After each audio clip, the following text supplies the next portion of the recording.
of that, we're talking about like, you know, giving DJs music, right? So you remember a while back, Nipsey Hussle released a mixtape for $100. $100 a mixtape, Yeah, and I think dope. he signed each one personally, and I can't remember whatever else he did. A package too, yeah, like it was like a listening party. Exactly, because me and you talk about like independent artistry all the time. All the time. Like, do you think that's gonna be that wave, or like what input do you have that independent artists might need to do is in order to like actually make this a business, as opposed to saying let me sign to a major and listen to my mixtape? Yeah, I feel the season of innovation is upon us, for the simple fact that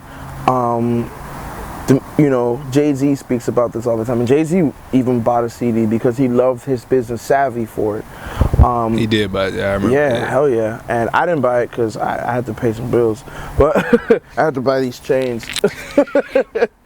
I'm just kidding. What was I saying? Okay, so I feel as far as independent artists are concerned with, I do feel like they gotta reach out to different avenues in order to be noticed, you know, in order to cause a stir. They have to stir the water, so they have to do something other than just make music and put it out. They have to make, and it's a law of power, as a matter of fact. You got to make people come to you. You got to increase the value of what your product serves as, and you have to do that with your cult following, as a matter of fact. But I believe that independent artists have a greater advantage than mainstream artists, and so? I don't think they see it because of the fact that when you're an independent artist, you can do whatever it is you want to do. Like you might not, I don't know if you own your music, but you own everything. Independent artists, you own it, and you don't have to split that money between 1,000 people like your manager. I think there's pros and cons though, because even independent artists, if they do work as a collective,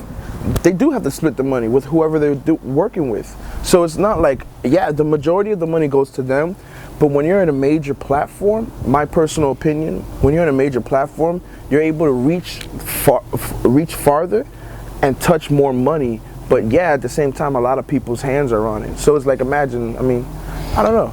It depends on how big you are as an independent artist, you know? Yeah.